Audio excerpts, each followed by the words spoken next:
Noches, colegas economistas y no colegas, sean todos bienvenidos a esta nueva edición del Foro CEL.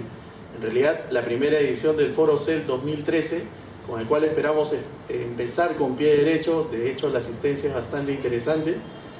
Y antes de dar inicio a cualquier formalidad, queremos expresar nuestro saludo institucional por el año nuevo 2013, que todos los mejores parabienes, que todas las mejores frecuencias, vibraciones, espiritualidad, cualquiera sea el concepto de sus creencias religiosas o espirituales, sean de mucha abundancia.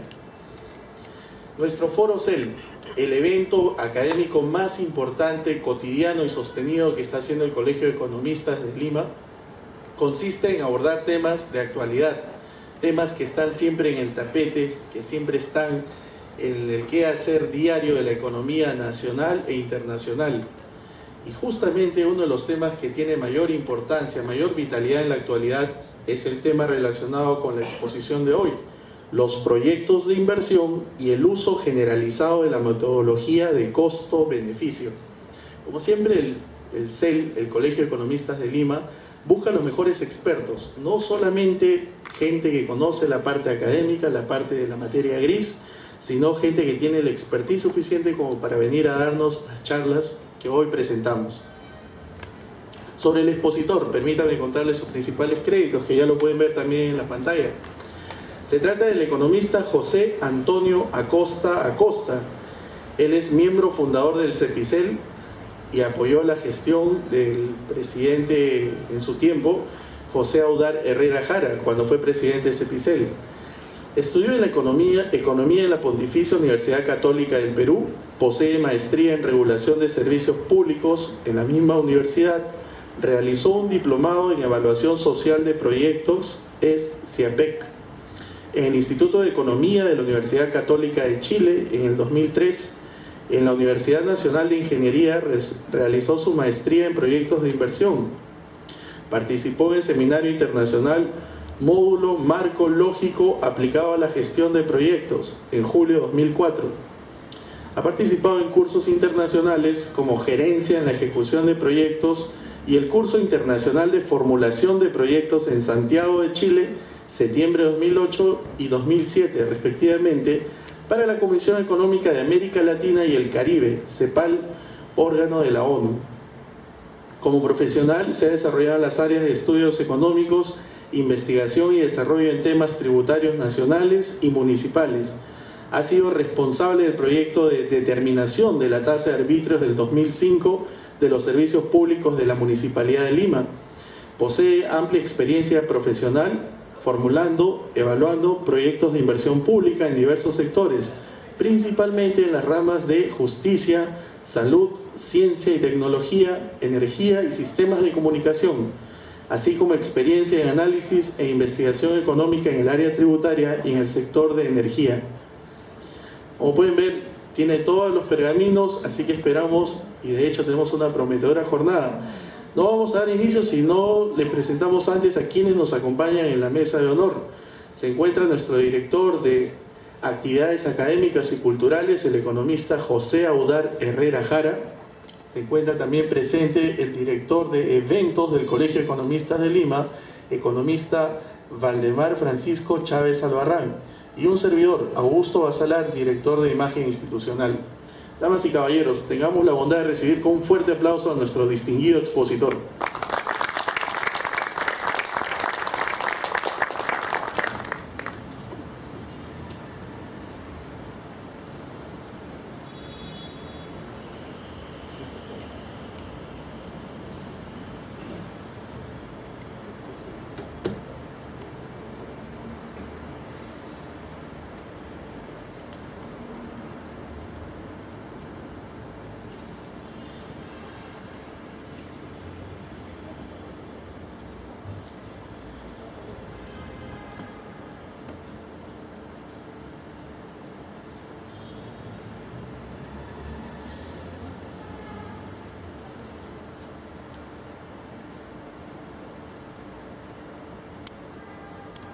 Bueno, muy buenas noches. La presentación ha sido bastante auspiciosa. Yo le agradezco tanta información de mi parte. No me considero tan experto, sí un profesional inquieto y que siempre está predispuesto a, digamos, abrir el debate, que es la intención de esta noche, ¿no? Digamos, en el transcurrir de mi formación profesional y de mi trabajo, he podido identificar que hay una serie de dificultades en la formulación de proyectos de inversión. Básicamente en lo que en general se trata, que es la metodología de costo-beneficio. Se ha podido encontrar en ¿desde qué año tenemos SNIP? 2001, ¿verdad? Son más de 10 años. Y estas deficiencias que quería mostrarles, el tema de rentabilidad, sostenibilidad, soluciones inapropiadas, sobredimensionamiento, hasta la fecha subsisten. Y no es historia reciente. Cuando no existía SNIP y se manejaba de otra manera, teníamos una serie de inversiones que generaban lo que en su época le llamaban elefantes blancos. No sé si ustedes han visto la sede de salud en Arenales. Ese edificio, hasta la fecha, es inhabitable y fue construido antes de que se implementara el Sistema Nacional de Inversión Pública. Posterior al SNIP, también han habido una serie de inversiones que han generado infraestructura, sobre todo ociosa, que no se usa o sobredimensionada. ¿Por qué razón? Porque esos criterios de costo-beneficio no se están utilizando.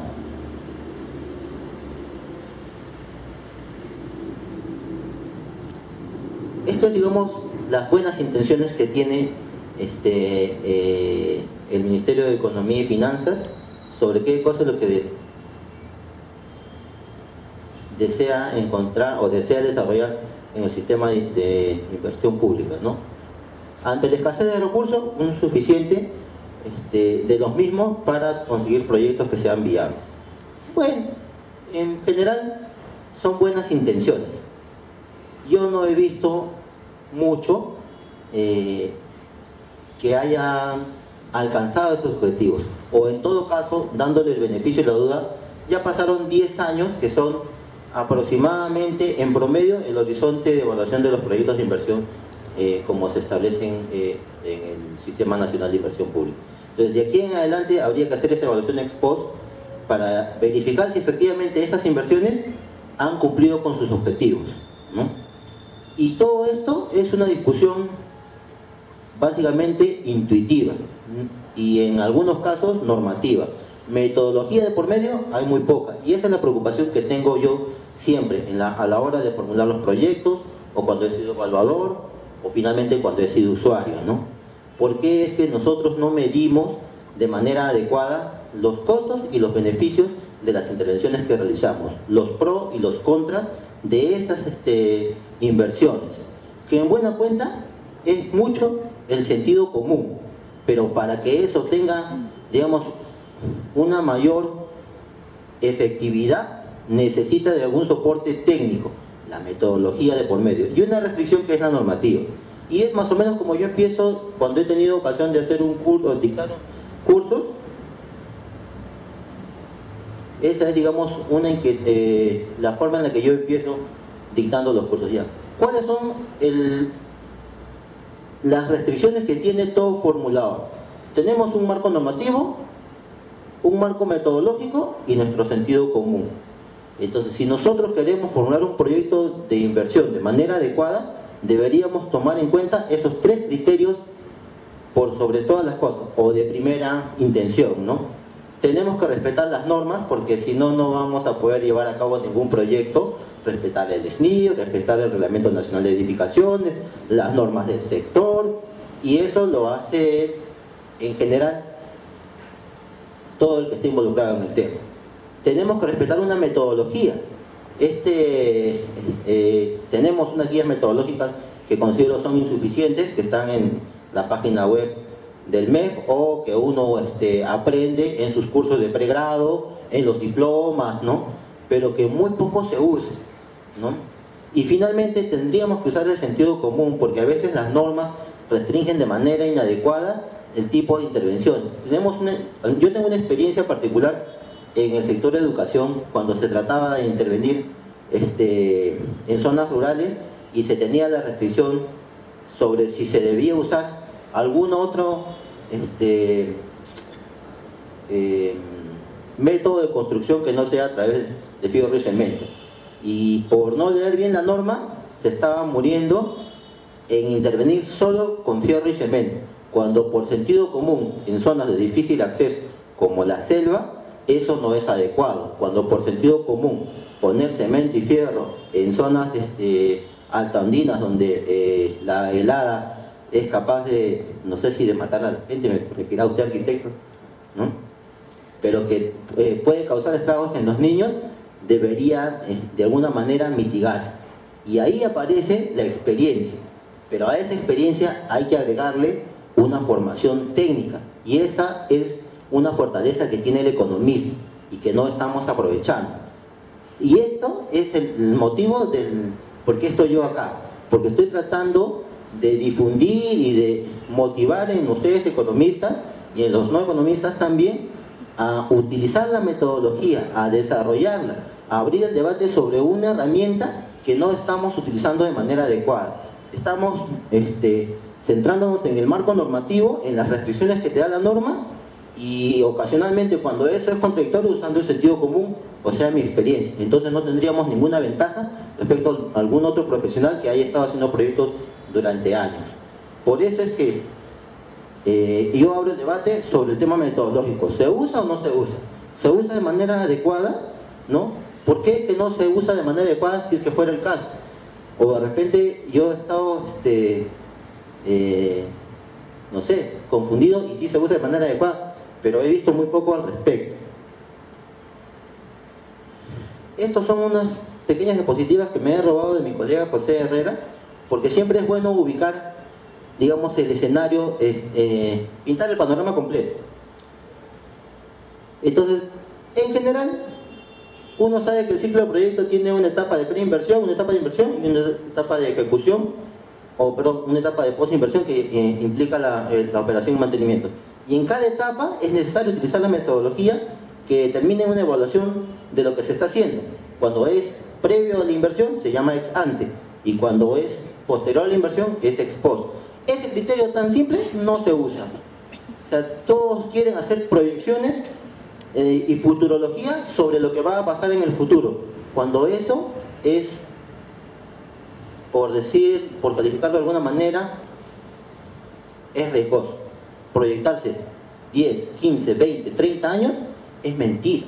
Eso no es posible. Tú puedes tener una aproximación, pero lo que sí te sirve es tener una buena radiografía, o una película, le llaman ahora. Me acuerdo cuando hacían sus exposiciones los amigos del MED, que los diagnósticos no son fotografías, sino películas. Bueno, está bien, o sea, ¿no? Pero el asunto es que tú tienes que hacer una identificación adecuada de lo que está sucediendo para que tú puedas proyectarte de aquí a más adelante. Y lo que sigue es un tema de control y monitoreo, que no se hace, porque ese es otro tema que nosotros tenemos que aprender. Lo que tú formulas inicialmente va a sufrir cambios, y lo padecen, conocen mucho de esto los ingenieros, pero cuando se hace un estudio de preinversión y se estiman unos costos, estos costos se modifican cuando se elabora el expediente técnico, y estos costos y estos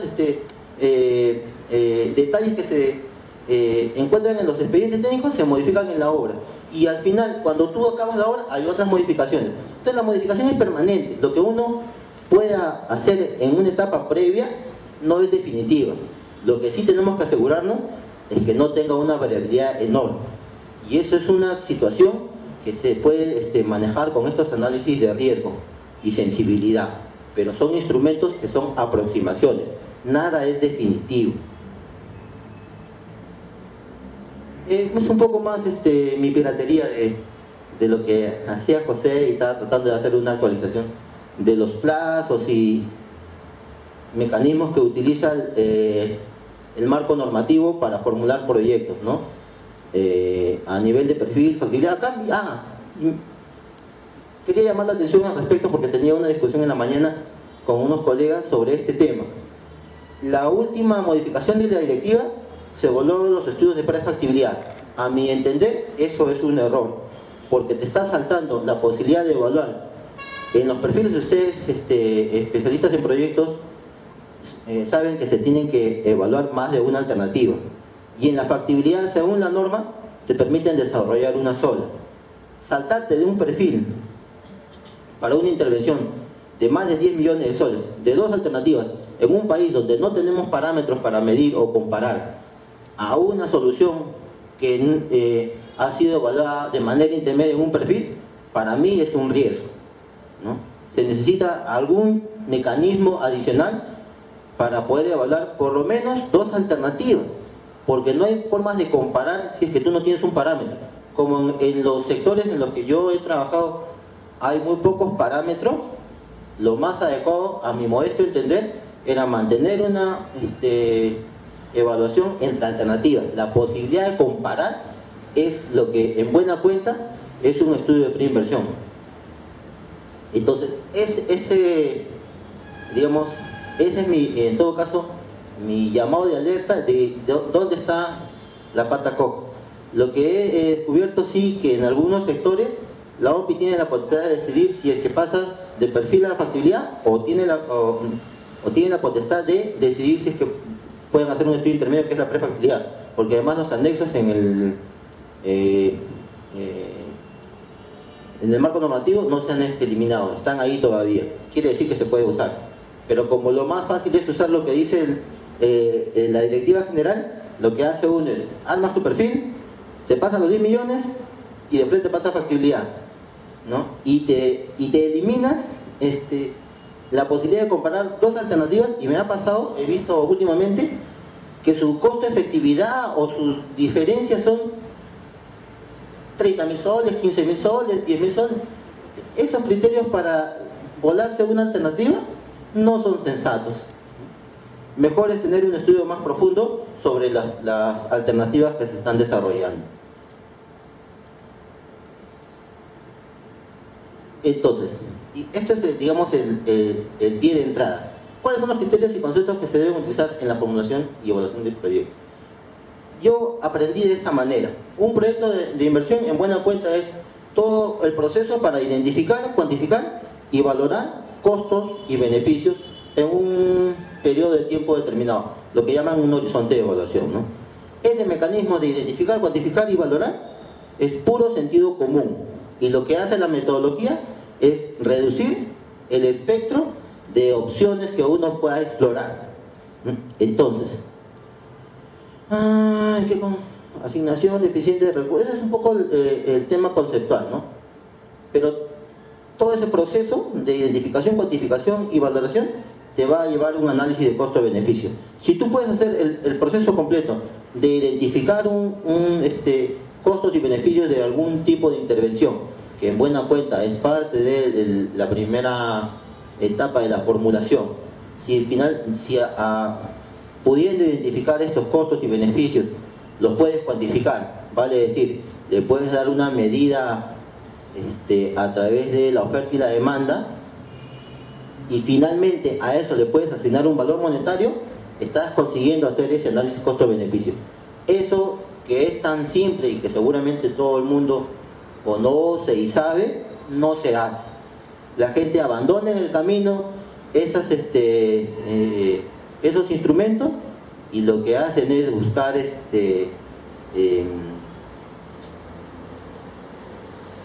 hacer estimaciones de costos, que es lo que yo he visto, ¿no?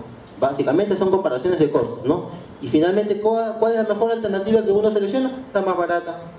Eso hasta metodológicamente tiene un nombre, se llama costo mínimo, pero entonces no es costo-beneficio, ¿no? Entonces me dirán, no, pero es que no se pueden medir esos mecanismos. ¿No es verdad, colega? ¿Sí?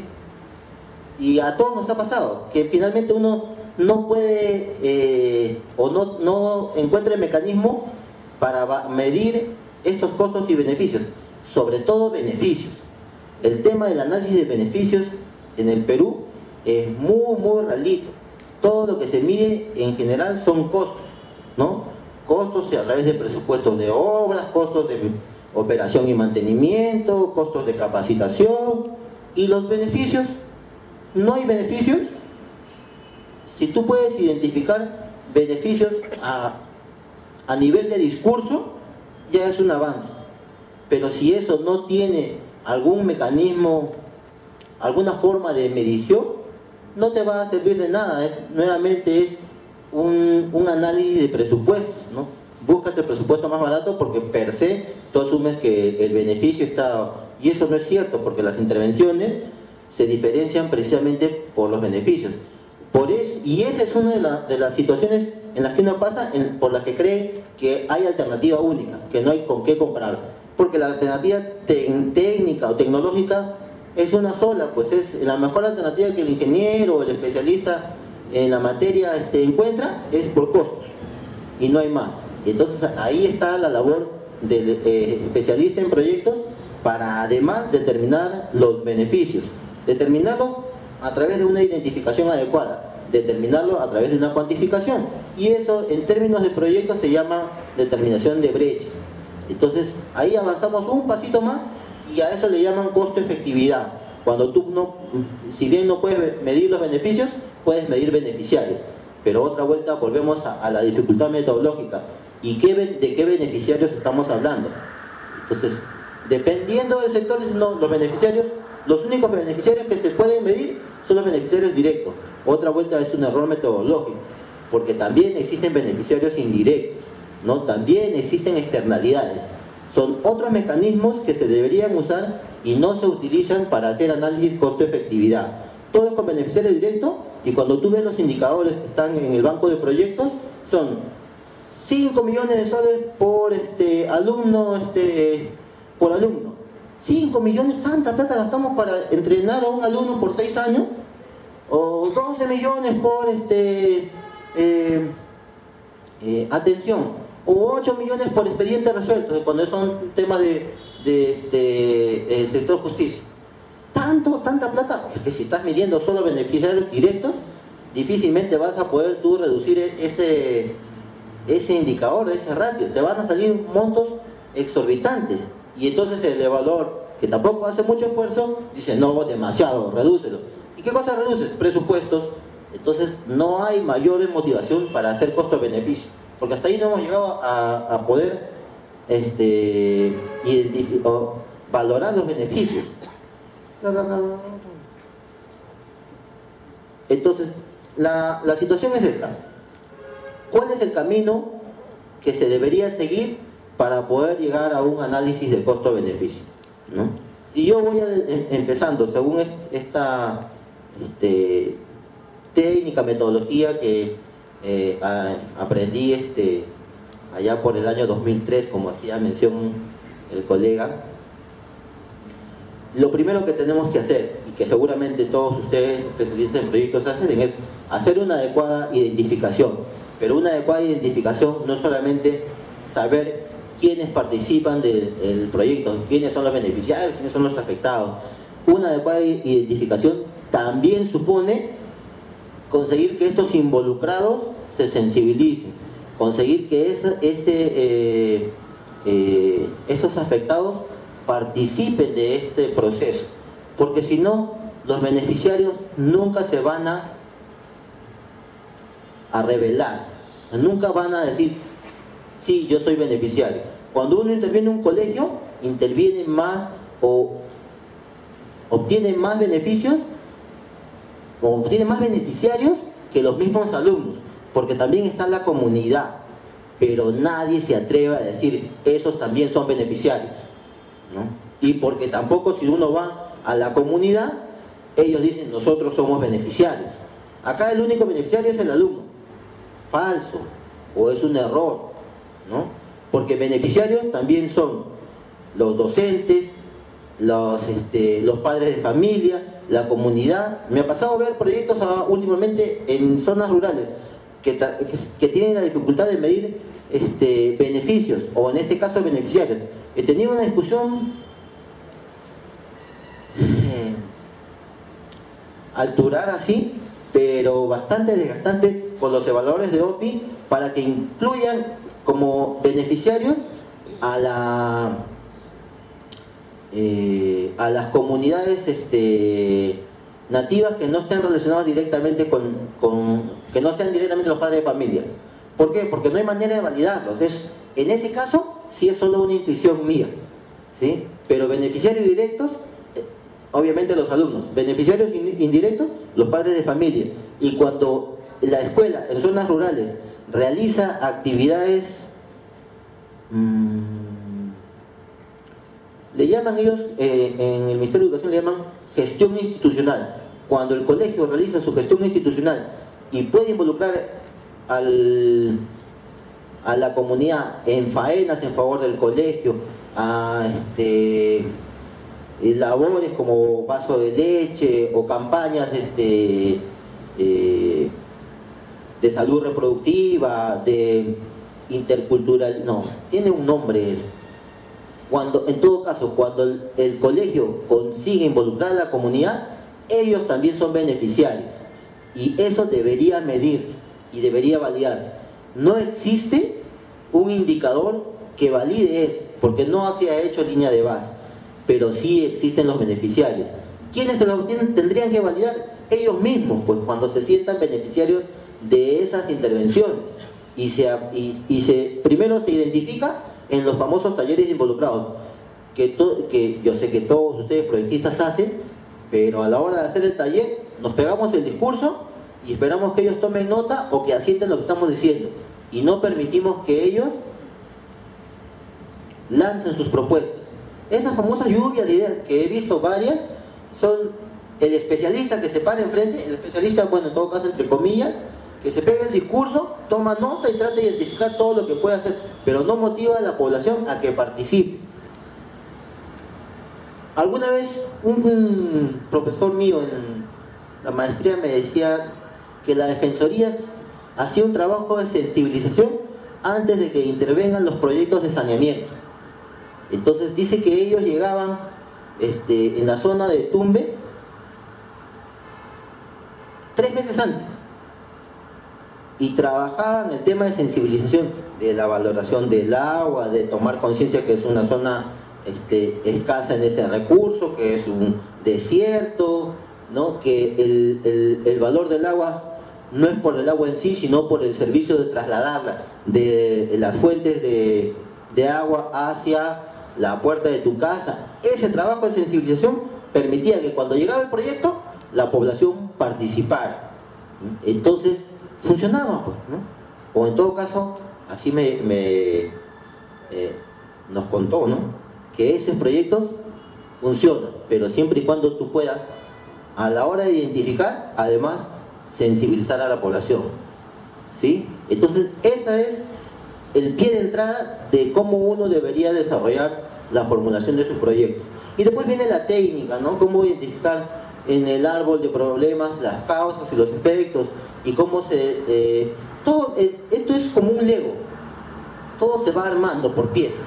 Si tú haces una buena identificación, a la hora de desarrollar tu árbol de problemas, puedes identificar dentro de las causas toda la oferta y dentro de los efectos a la demanda. Entonces es el enganche con la siguiente etapa, que es el tema de la cuantificación, porque cuando tú puedes identificar beneficiarios, puedes cuantificar mejor la demanda.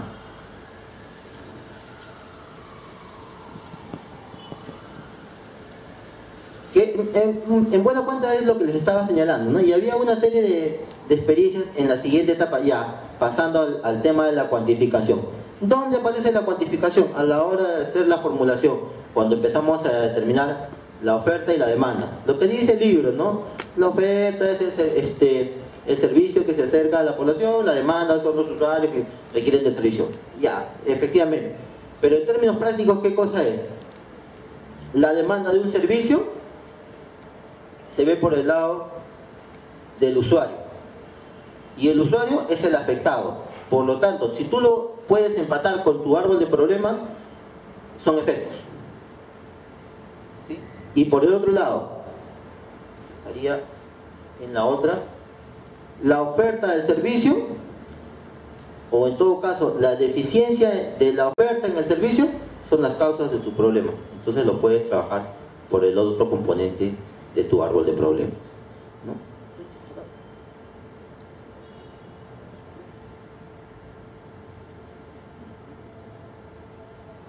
A ver si me pueden ayudar con esto.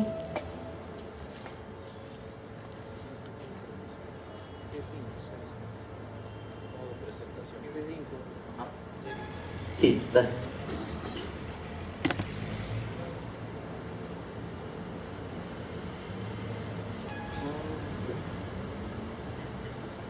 Acá tenía, y esta es otra dificultad que yo he encontrado en la formulación de proyectos cuando era evaluador, porque también me ha tocado hacer la parte de gabinete y revisar lo que otros hacen, ¿no? Entonces hay una dificultad, aunque pareciera tan sencillo, de homogeneizar la oferta y la demanda. Unos miden papas, otros miden camotes. Entonces tú no puedes determinar una brecha si es que no homogeneizas las cosas. En mi transcurrir, yo he estado en sectores como justicia, educación, salud, en telecomunicaciones, y en todos hemos tenido siempre la misma dificultad. La oferta la miden de una manera y la demanda la miden de otra. Entonces, a la hora de determinar la brecha, nunca pueden encontrar una brecha efectiva, porque las unidades de medida, siendo tan sencillo, o supuestamente siendo tan sencillo, no alcanzan a conseguir homogeneizar el tema. En educación, por ejemplo, la demanda se puede medir por alumnos matriculados, por docentes capacitados, por investigaciones realizadas, por innovaciones tecnológicas incorporadas al mercado, etc. Pero en esas mismas unidades debería medirse también la oferta, ¿no? Les voy a mostrar acá. Y en educación efectivamente se mide por alumnos matriculados, por una cosa que se llama eficiencia educativa, que no son los alumnos matriculados, sino los que finalmente terminan el año, y esa es la oferta que uno debería medir. En salud se miden por atenciones ambulatorias, por operaciones, por internamientos, por partos,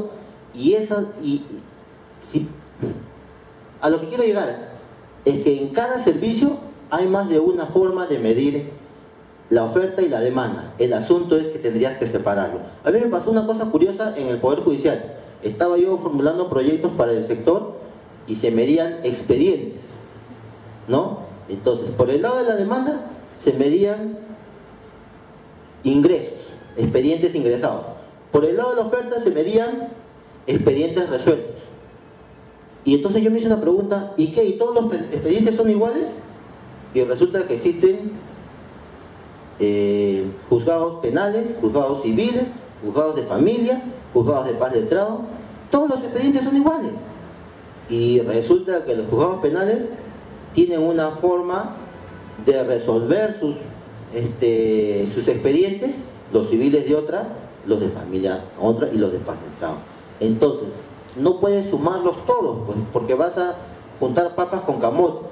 La demanda del servicio, igual. La necesidad de justicia efectivamente seguramente es una sola, pero cómo lo vas resolviendo por el lado de la oferta es distinto. Por lo tanto, conviene diferenciarlo. Ese trabajo adicional no se hace. Entonces, solo se miden expedientes ingresados y expedientes resueltos. Por lo tanto, tienes una mezcolanza ahí que el proyecto no te va a decir cuál es la necesidad real que tienen esos juzgados. Si de repente, si tú analizas por ejemplo, en Puno, el contrabando es un problema mayor. Entonces, el contrabando tiene un delito penal. Ahí no necesitas juzgados civiles, ahí necesitas juzgados penales. Tendrías que fortalecer los juzgados penales, pues, no un juzgado civil. Y eso debería ser el proyecto, pero no se identifica de esa manera. Y hay casuística en casi todos los sectores. Probablemente los que ustedes han trabajado también tengan esas mismas dificultades.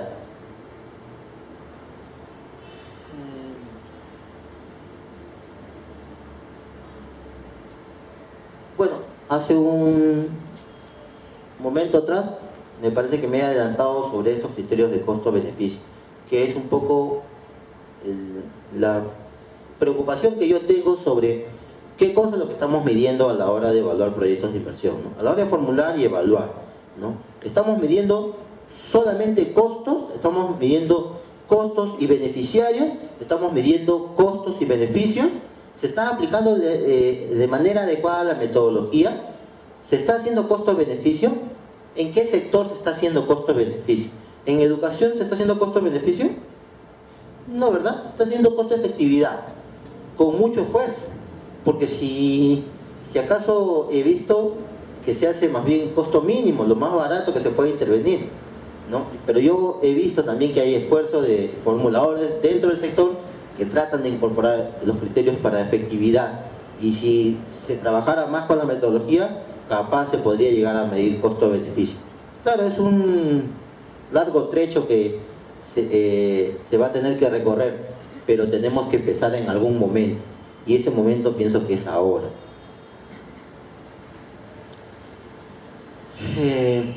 Si finalmente consiguen el objetivo de poder identificar y cuantificar, el otro reto es valorar. Valorar costos es en realidad bastante más sencillo que valorar beneficios. Para eso está, en todo caso, es mucho más, hay mucho más casuística de presupuestos sobre costos de intervenciones, como les decía, en infraestructura, en equipamiento, en capacitación, en costos de operación, ¿no? Pero sobre beneficios, los beneficios que se miden en el sector privado son a través de ingresos, ¿no? Por la transferencia de un bien, vale decir, por una venta. En el sector público eso es más complicado porque no se pueden vender los servicios, pero sí se pueden obtener beneficios. Y ahí estaba nuevamente el poder de la metodología, eso que ustedes, jóvenes economistas, han aprendido en la universidad, ¿no? O en el posgrado, o en los diplomas, ¿no? Que tenemos un par de diplomas acá, ¿verdad? Que se están haciendo esas cosas, ¿no?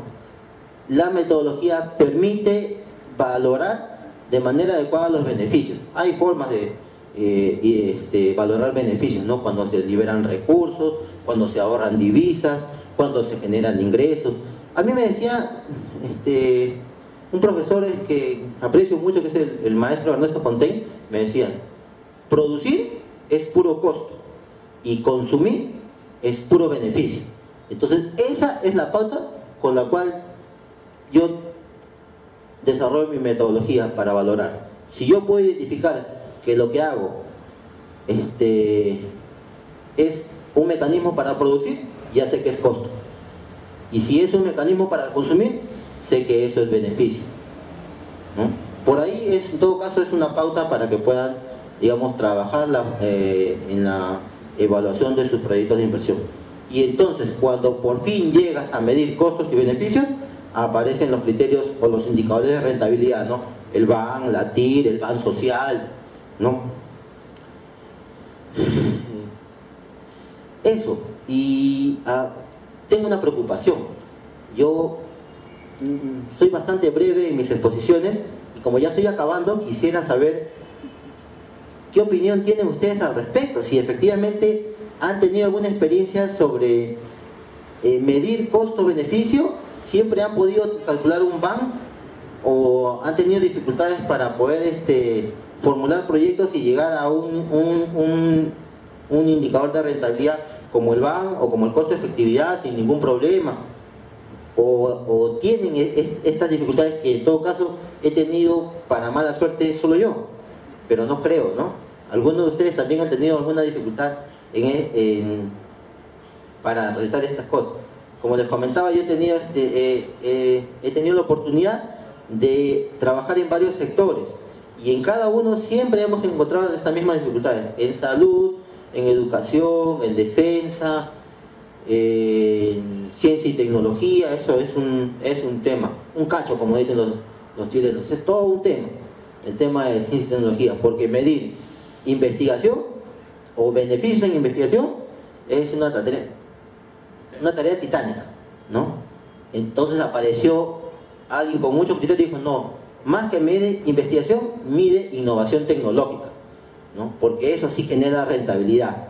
Y entonces los mecanismos para medir costo-beneficio es a través de a través de innovación tecnológica, no a través de investigación, porque en realidad La investigación es producción, producción, producción, y entonces producir es puro costo, entonces por ahí no lo vas a sacar, ¿no?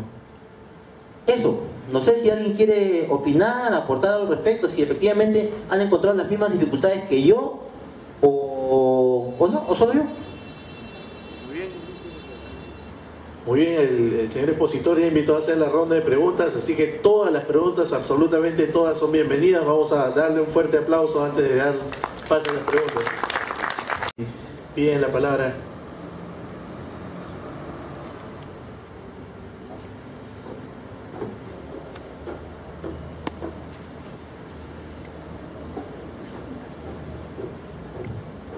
Ahí al fondo, ahí adentro.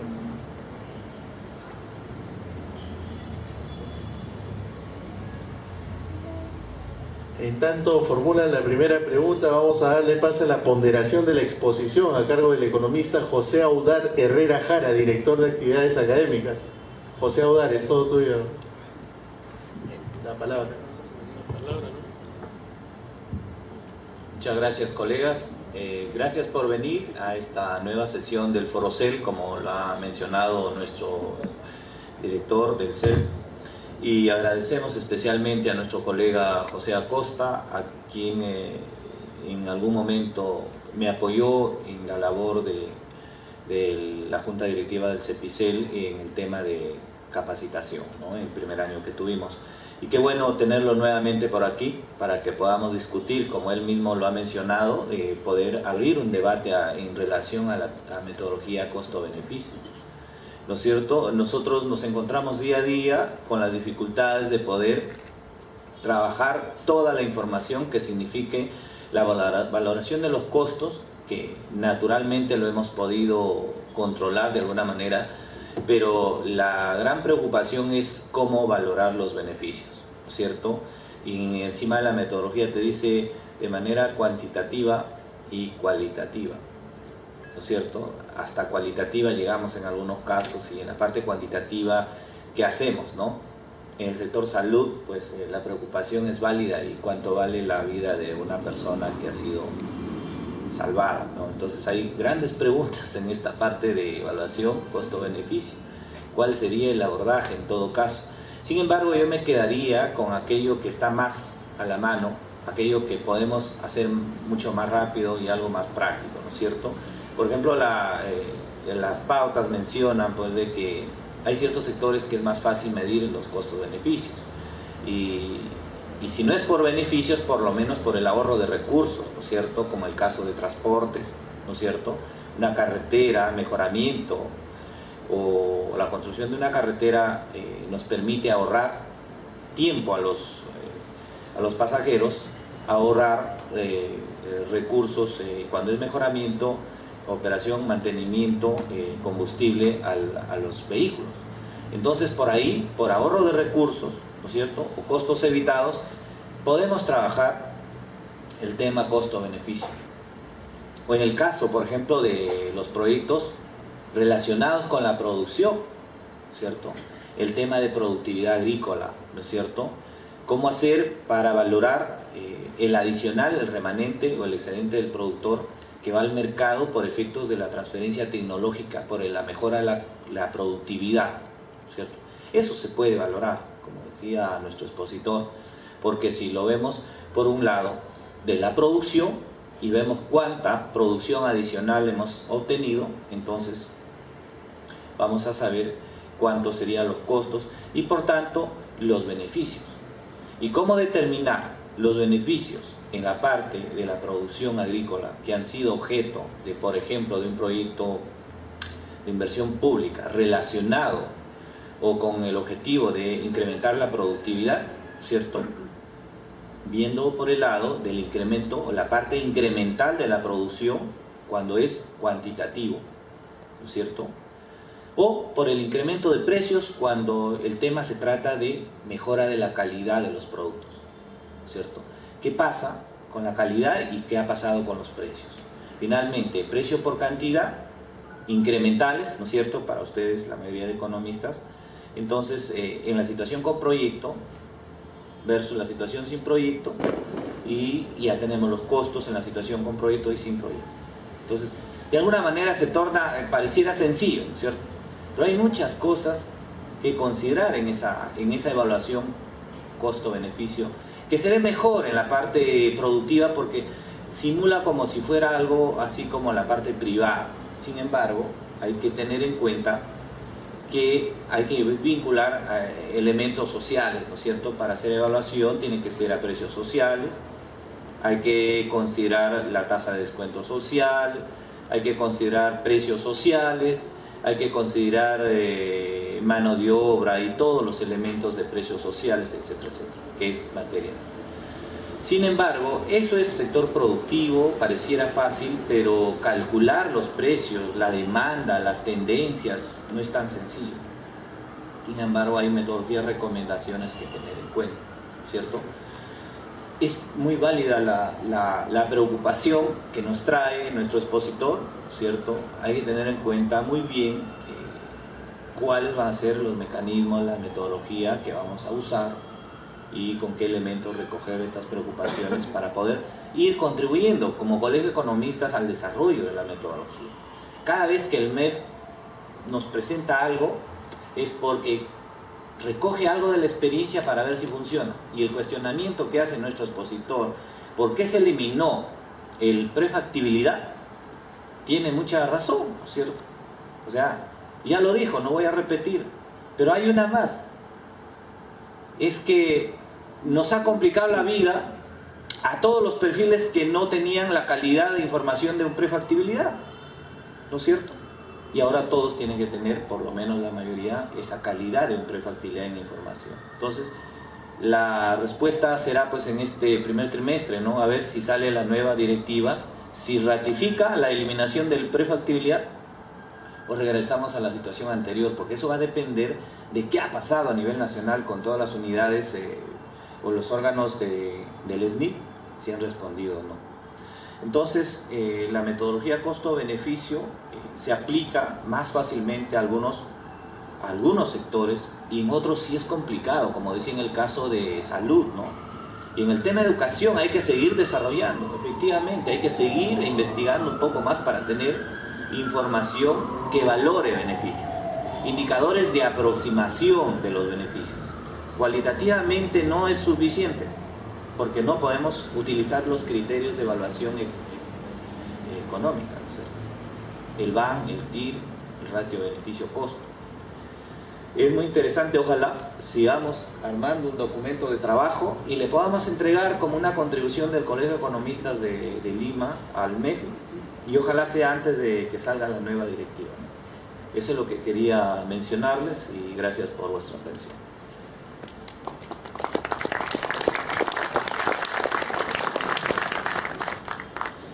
Muy bien, pregunta del público. Sí, le damos el micrófono por favor al señor economista Juan Carlos Ferrer Valverde, vicedecano del Colegio de Economistas. Doctor Valverde. Bueno, yo quería hacer un comentario. En este tema de evaluar un proyecto de inversión, hay cosas curiosas, no es el tipo de proyecto. Porque yo puedo evaluar una clínica privada del sector salud usando Bank-ITIR, pero cuando tengo que usar una clínica MINSA, tengo que usar otro indicador de costo mínimo de repente. O sea, no es el sector el que me define si yo debo o no utilizar el análisis de beneficio-costo. Eso no está definido solamente al sector. Yo creo que en todos los sectores se puede aplicar el análisis de beneficio-costo. Lo que sucede es que a veces no hemos revisado adecuadamente el SNIP 10. El SNIP 10 dice que el tiempo vale 4 soles 96 la hora. Entonces, si yo puedo en un proyecto determinar el ahorro en tiempo, tranquilamente puedo determinar su valor de beneficio y puedo a la vez determinar un índice como el BAN y el TIR. Pues bueno, en los proyectos de mejoramiento institucional eso se puede hacer. Entonces, no. Ahora, el análisis costo-efectividad tiene validez solamente cuando el indicador de efectividad es diferente en las dos alternativas evaluadas. Si el indicador es el mismo, es suficiente con allá el costo mínimo. El numerador nada más. Yo ya no necesito. Entonces, el tema también adicional, y me parece que lo que dice José Antonio es válido en ese sentido, hay un gran tema en que abandonamos la teoría económica para evaluar beneficios y costos. Y ahí es el error principal que cometemos. Nos ceñimos a la directiva como si la directiva tuviera respuesta a todo. Y en segundo lugar, algo importante que dijo, nos ceñimos a nuestro sentido común, que muchas veces es el más común de los sentidos. Y dejamos de lado el tema metodológico, el tema conceptual, el tema de la teoría económica que hemos recibido todos los economistas. Entonces, yo creo que el gran tema para evaluar proyección de inversión es que hemos abandonado el instrumento fundamental del economista, la teoría económica. Yo creo que eso es nuestra mayor debilidad, abandonar la teoría y, como conversamos con José Antonio, dejar que el empirismo se imponga en la promoción del proyecto. Entonces es muy empírico y toda la gente cuando uno dice un curso dice yo quiero que me enseñe práctica, no quiero teoría. Y al final cuando quieren práctica, si el que enseña hace mal proyectos, la práctica será pésima. Entonces necesitamos que haya una concatenación entre teoría y práctica. Y sobre todo, creemos que la teoría debe imponerse en el tema del proyecto para que lo hagamos bien. Muchas gracias, doctor Ferrer. Sí, tenemos la participación de la colega economista Graciela Villacrés. Bienvenida, colega. Gracias, muchas gracias. Y felicitaciones al expositor y a los invitados a esta brillante exposición. A la pregunta de qué sector tiene la facilidad de poder medir costo-beneficio, yo apuntaría al sector saneamiento. Y justamente por lo que el colega decía, en el sector saneamiento han tenido la fortaleza de utilizar el tiempo de acarreo, de medir los recursos liberados. Y con esa facilidad es que sí se puede realizar indicadores como la norma lo exige. Entonces, puede ser como un formato de documento para otros proyectos de este tipo de evaluación. No sé si quiero aportar algo a lo que ustedes señalan.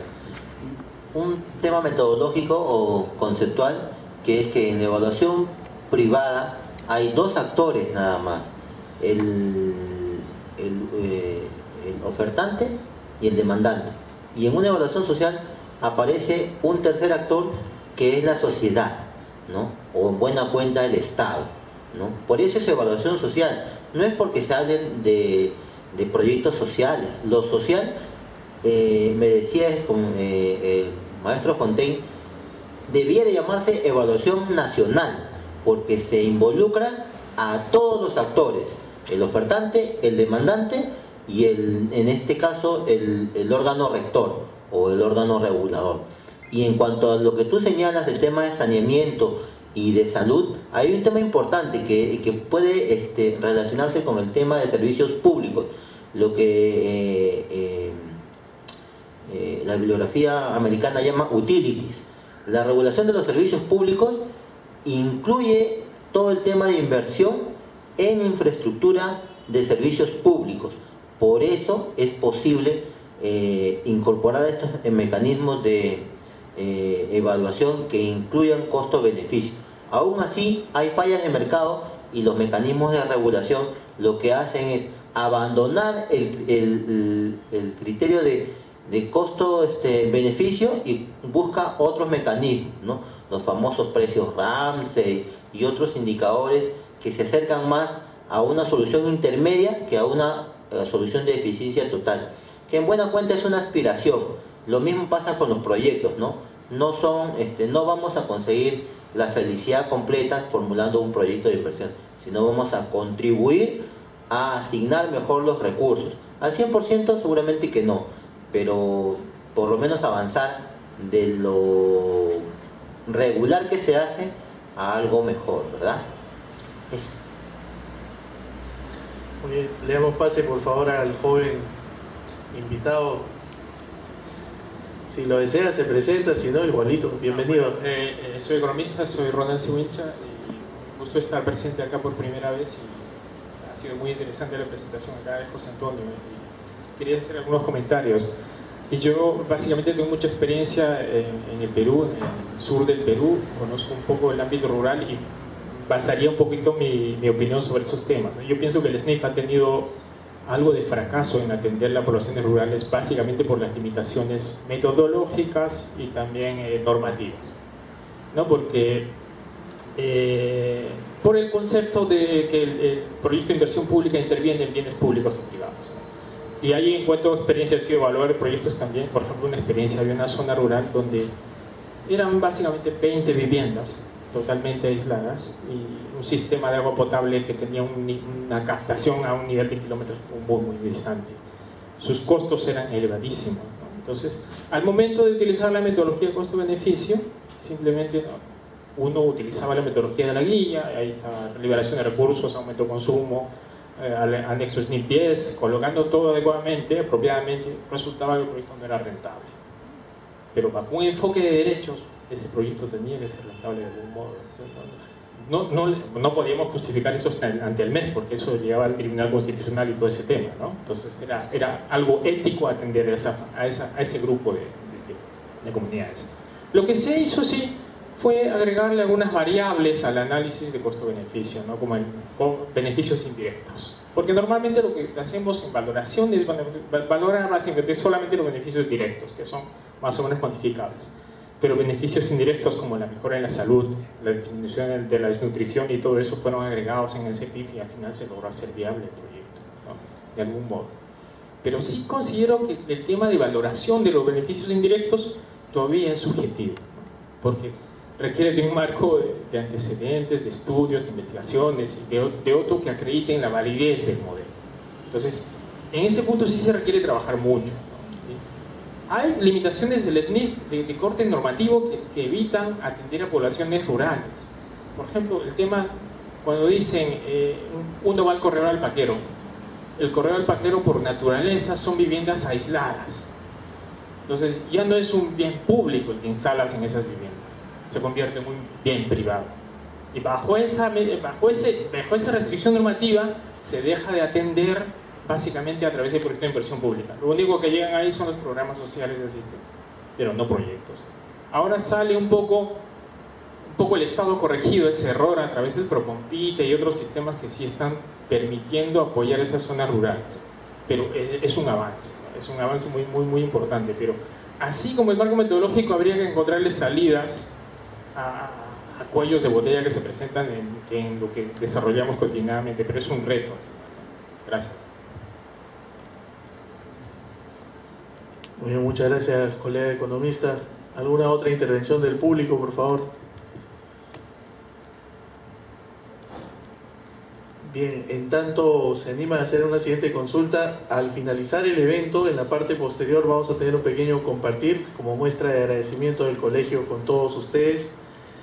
Y mientras tanto, permítame, señor economista José Antonio Acosta, rescatar dos de las ideas más brillantes que yo, en mi humilde opinión, rescatan su alta sabiduría y a la vez la gran humildad con la que ha venido a exponer. Su mención a la futurología. La futurología es una actividad riesgosa. Es mentir, se puede hacer radiografías, pero nunca nada con exactitud. Suscribo plenamente este concepto, por lo menos en la parte intelectual del mismo. Otra que dice, todas son aproximaciones, nada es definitivo. Y esto nos aterriza completamente a los economistas y en general a cualquier científico de cualquier especialidad. Nosotros podemos saber, conocer y tener mucha experiencia en diferentes sectores, pero nada es absoluto, todo es cambiante, lo único cierto es lo cambiante. Así que, por lo demás, si habemos 100 participantes en este foro, 100 puntos de vista distintos habrán, pero yo me quedo con estos dos altos conceptos que usted ha tenido bien compartir con este auditorio. ¿Alguna otra pregunta del respetable, por favor? Sí, le damos el pase, por favor, ahí al colega, si tuviera la bondad.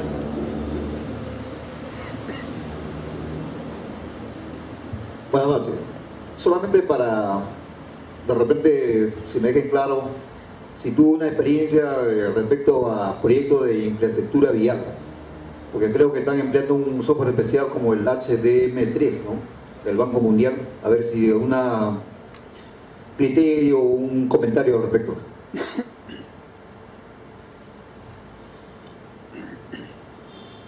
Bueno, de mi parte no he tenido experiencia en proyectos viales, no sé tú, José.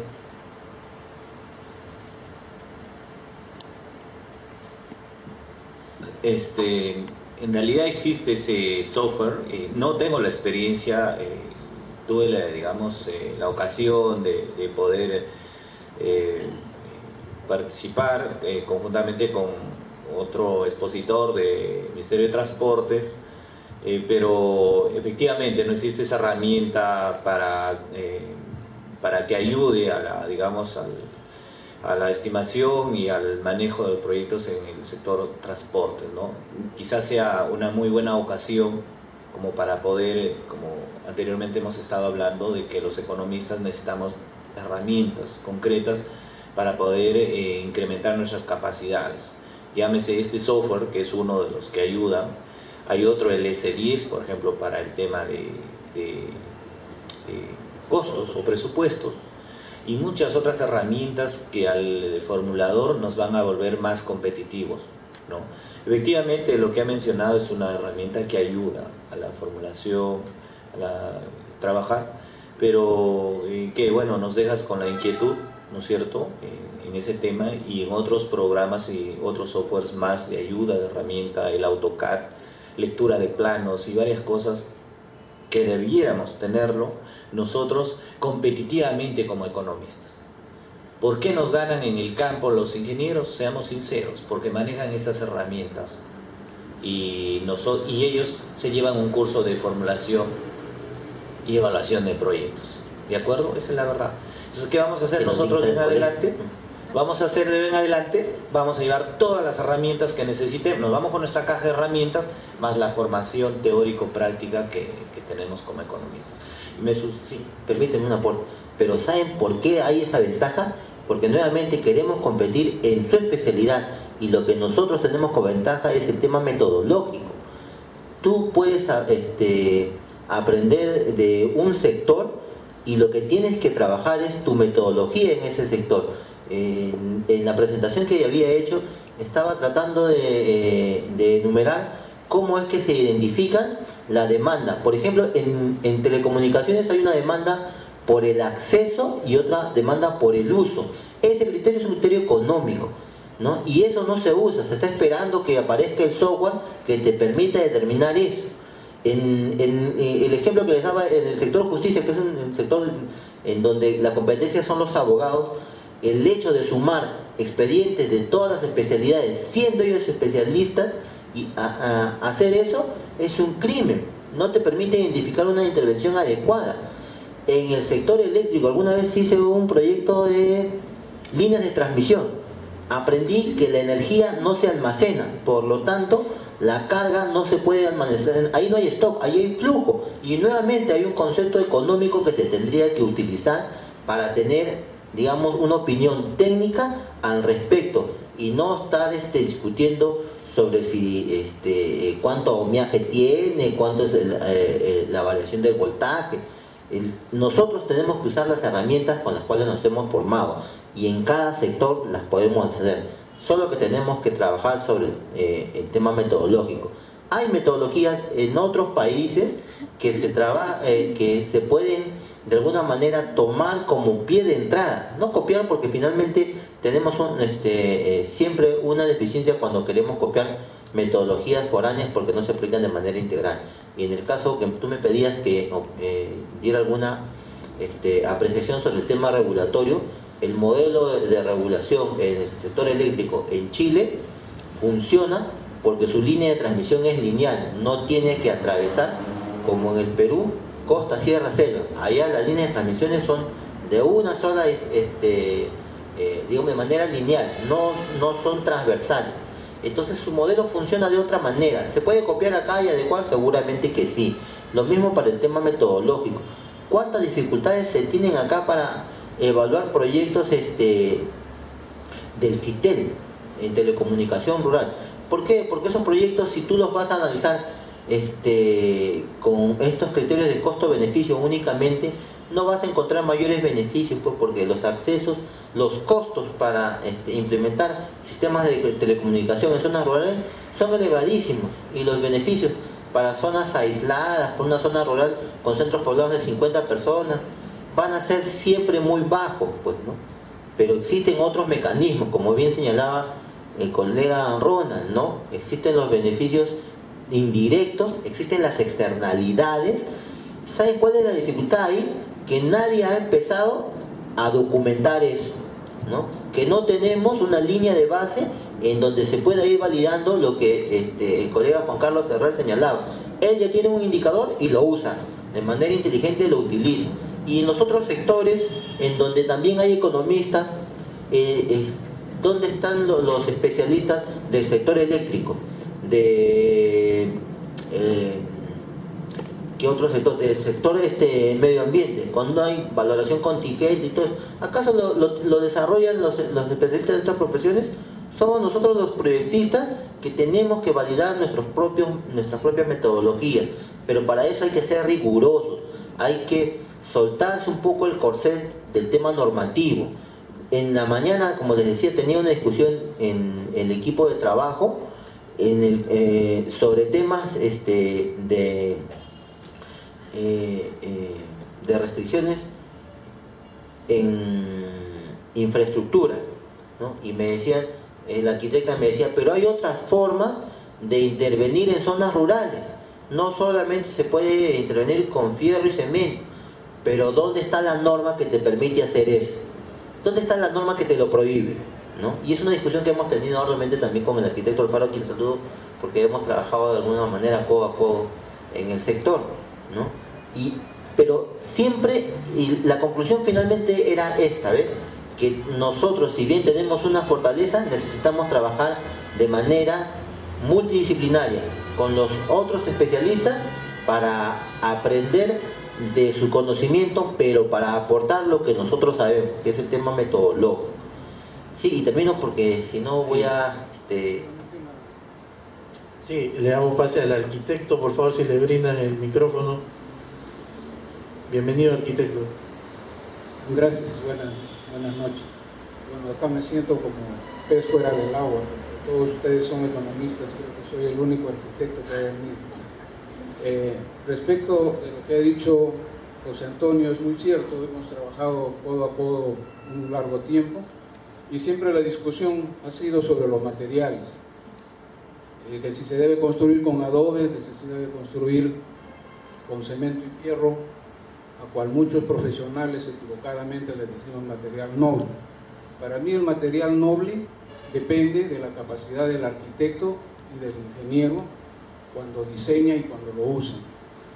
Yo puedo hacer con cemento y fierro en la puna un perfecto colegio en el cual los niños no se me congelen y se mueran de hambre, porque hay tecnologías para lograrlo. Tenemos la ecoarquitectura, tenemos miles de maneras de poder darle calefacción a un aula sin necesidad de que tenga energía eléctrica. Entonces, para mí, como le conversaba muchas veces con José Antonio, la nobleza del material la da el arquitecto y el ingeniero cuando lo usa adecuadamente, respetando el medio ambiente, respetando las normas, ¿no? Y respetando la expresión arquitectónica que tiene cada pueblito de la sierra o de las zonas rurales o de la selva.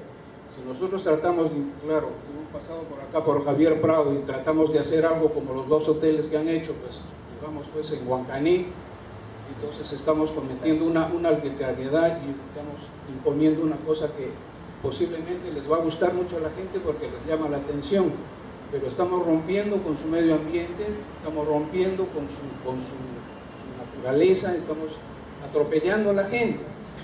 Podemos construir con cemento, con concreto o con adobe, pero eso depende de la capacidad que tenga el arquitecto para poder resolver los problemas de acuerdo con lo que se merece cada zona de nuestro país.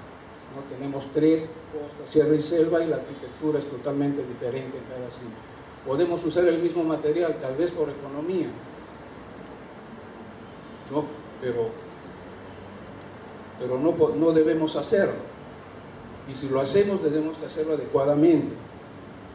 Me acuerdo ahora que una arquitecta me decía, ¿por qué no construimos como en otros países, como dicen Alemania o en otros países de Europa, con madera? Porque en el único país, el único continente que no tenemos la madera normada es en Latinoamérica.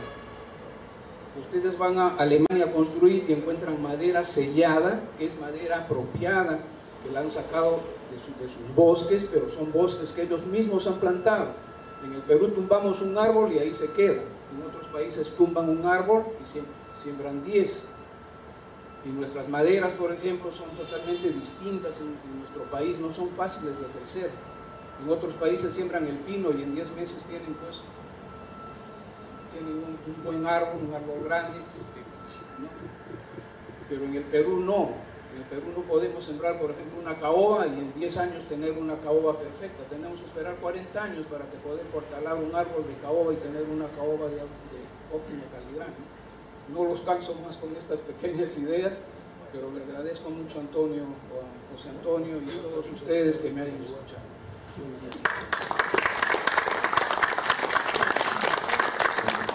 Quería aprovechar el comentario de José Antonio en relación a la ventaja que tenemos los economistas en la parte metodológica. Y a propósito, José Antonio, hace un par de semanas me escribía un ingeniero de la región de Huánuco de que necesitaba la orientación de un economista para poder calcular, por ejemplo, un proyecto de telecomunicaciones, un proyecto de tecnologías de información en el tendido de fibra óptica, para estimar la demanda, ¿no? Utilizando la curva de Engel, ¿no es cierto? Y bueno, utilizando el método de mínimos cuadrados. Entonces, y a propósito, se los traslado esa inquietud a quienes tengan experiencia en esa estimación de demanda. Cualquier cosa me comunican a mi correo para contactarlos.